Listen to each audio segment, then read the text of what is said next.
NDC and MPP, and they would manage the information flow and all the things that have been said in a way that we wouldn't have gotten to where we are now, where we are seeing visuals of a standoff between the security and one part of parliament. So that's my first impression. Second, I think is that, this is a ranking member of a parliamentary committee.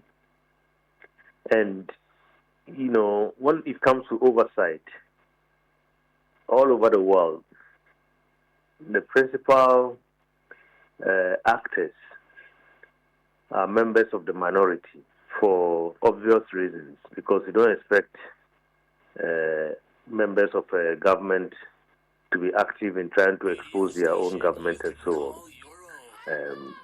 The issues have been raised. If there were indeed any kind of conversations that needed to be had with the security agencies and so on, so that they could be helped in carrying out the mandate that they have in terms of, trying to fish out these things and punish, sanction people who are involved. I was thinking the committee, through this honorable member, at least could have worked very closely with the intelligence architecture of our country, without necessarily dramatizing this matter in the media, so that at least information could have been passed, because this is very sensitive kind of issue, an issue that is also very time sensitive, because if you want to catch somebody with cocaine or drugs and so on, and then there's all these media kind of issues.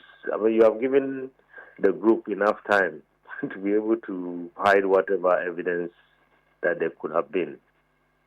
So these are my two disappointments, if you like, in terms of how this matter has been handled. On the second one, and I recall vividly, after he made the suggestions and the president gave the directive that the security agencies should work with him, then he said he was going to use the committee to invite the security agencies to give some briefing on the issues involved. The chairman says the fact that you've gone public alone, this enables the committee from looking into this matter the way they typically would do, because what you should have done was come before the committee, put the information out, they invite the security agencies so it does not go public and raise the suspicions he has raised so far. What do you make of this response coming from chairman, that because you went public, it becomes difficult to use the committee platform the way we usually use it? Yeah, that in fact, I think that it ties into what the 2 points that are made. The over dramatization of this in the media, particularly an issue that is as sensitive as this. One of the lawyers yesterday said, I was in a program with one of the lawyers of the MPP, and he said, most of the time in most countries, when people are being investigated, you will not even know that they are being investigated. In the same way, I believe that if we had intel, particularly, at the very high level of a parliamentary committee, this could have been handled in a way, honestly, that, was not aimed at scoring any political points. Because if indeed, truly, is the interest of the nation that's at heart, and not trying to name and shame one party or another, indeed, it could have been handled differently. And maybe I cannot disagree too much with the chair when he says, once you mediatize the issue, then it disables the committee. But it didn't stop there. The media issue kept, on and on and on, to the extent that we got to where we are now. So you feel that at some point, even though you had already gone public, if the two sides had worked together, they would have ended the matter in the media and perhaps done what was necessary to find some solution to it? Yes, indeed. That's my strong belief. That's my strong belief. And you see, the sad thing is that in this country, we have the tendency for the two parties to try to make political gain out of almost every issue. You know, I think it's about time that they stopped this thing. I mean, this is a message to both parties. I mean, they should work for country and, stop all these. I mean, we have young children who are watching these things. They're asking questions, what's going on in our parliament? Why are our parliamentarians, always in the news for sometimes all the wrong reasons? If I believe they can get together and look at certain issues as national issues that should be devoid of any political drama, I think we will make progress as a country, and then we will avoid all this unnecessary kind of attention that. Because look, yesterday the almost entire minority caucus was in the house of this MP. We have very serious issues in this country, and attention is being diverted from the issues that the parliament has to deal with. And some of these things, they have the tendency to create rancor between the two sides. Yet we need the two sides to work together to advance the interests of our country. I see. Doc, and yesterday when you asked the minority why they were there, they said the man, Reverend, expressed their opinion. It was not his personal opinion, that he was only elected as a spokesperson, so cannot be invited, and then subsequently attempts be made to pick him up among others. Do they have a case when they say that? Well, I mean, not. Yes, he did speak for them because he's a ranking member on the Interior Committee. But I mean, there's what we call responsibility for leadership. I mean, he's a leader on that committee, and when there are issues, questions to answer. I mean, obviously he's the one who has to answer. I mean, that one, I think they are playing politics with it. Yes, he spoke on their behalf, but if there are questions to answer, he was the one who spoke. So he has to go and answer those questions. I mean, I had issues with if indeed what I heard was, the case, that the proper procedures were not followed, i.e., the speaker was written to, and there hasn't been any feedback from the speaker yet. So if that is true, then maybe the national intelligence went a little bit too far. Second, I also heard that they showed up there without any warrant, because again, the lawyer that I was on the program with last night said I was coaching the honorable member on the phone, and I asked him, the first question to ask them is, they should show you the warrant. What gives them power in a democracy to come and enter your space? And he said that he didn't have that.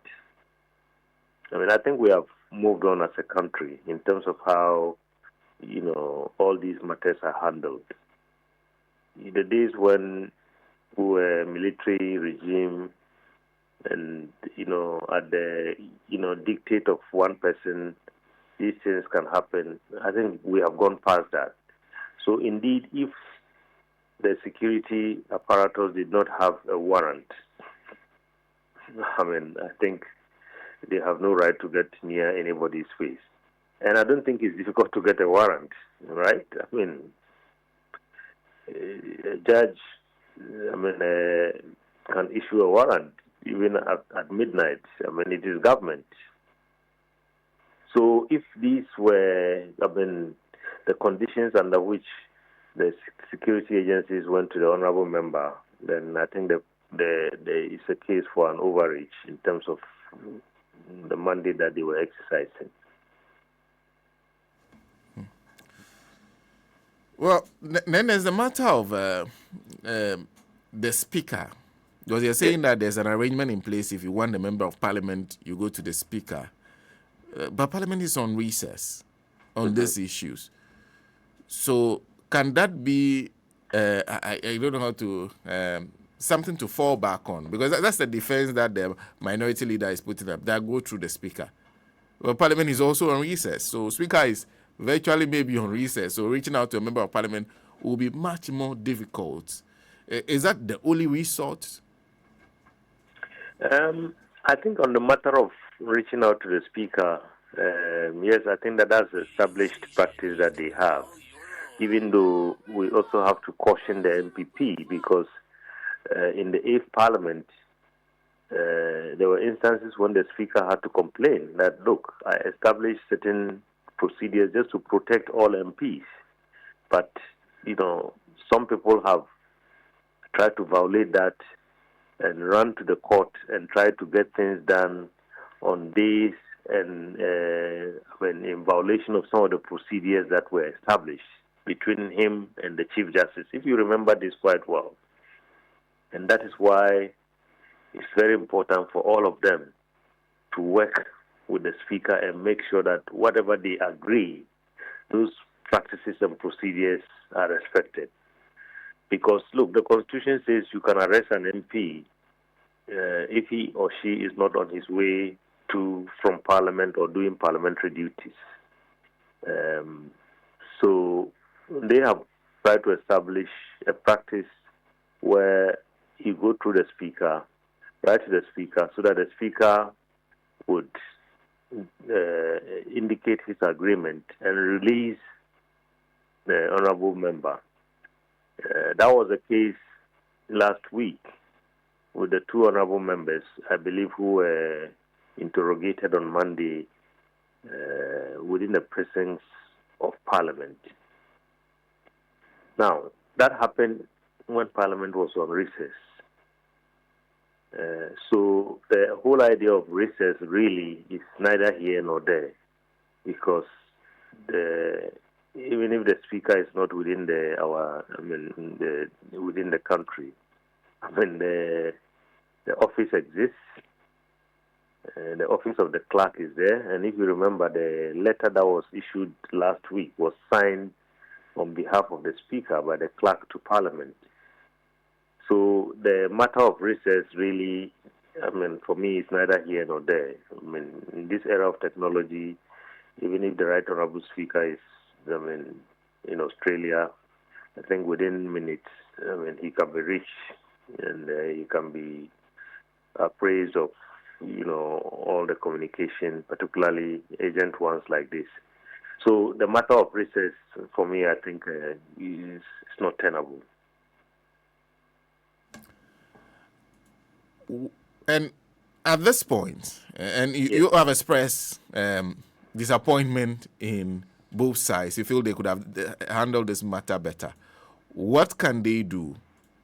They have taken this matter out of the public domain, because many of us are confused about exactly what we are chasing and what the matter is about. Yeah, where this matter has reached, perhaps it's too late to take it out of the public domain, because people are concerned. People want to know the truth.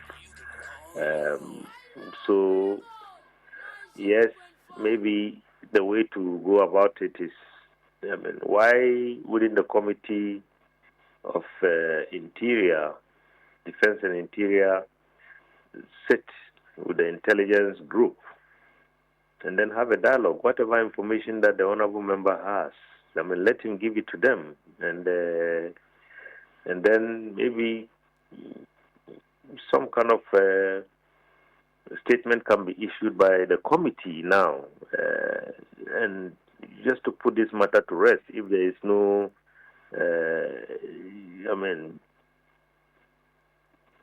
nothing untoward, and if there is, let them put it out so that at least all of us will know, because Ghanaians are asking questions. I even heard today the aviation experts are saying, there should be some publication of all the information and so on. The interest of the public has already been heightened. So whilst it might be too late to take this out of the public domain, and there is still some room for the committee to work very closely with the intelligence. And look, at the end of the day, it all comes down to dialogue and conversation. Even the Minister for the Interior is a member of Parliament. I think there are all kinds of avenues if only truly there is an interest in getting to the bottom of this and not necessarily just dramatizing things and making one side look good, another side look bad, and so on. But do you agree with those who said that the honourable member of Parliament, even speaking for the minority, the approach was irresponsible? Well, that one, I think I will leave the people to their judgment. But for me, all I would say is, if he had information and he had intelligence, he could have handled it differently. And get better results than maybe the way it has been handled. Doc, thank you very much for speaking to us. Thank you for having me. Dr. Rashid Draman is Executive Director, African Center for Parliamentary Affairs. Listen, let's do some small business before we continue. Now, we say we interview only penny for kasa. Whistleblower. I'm saying,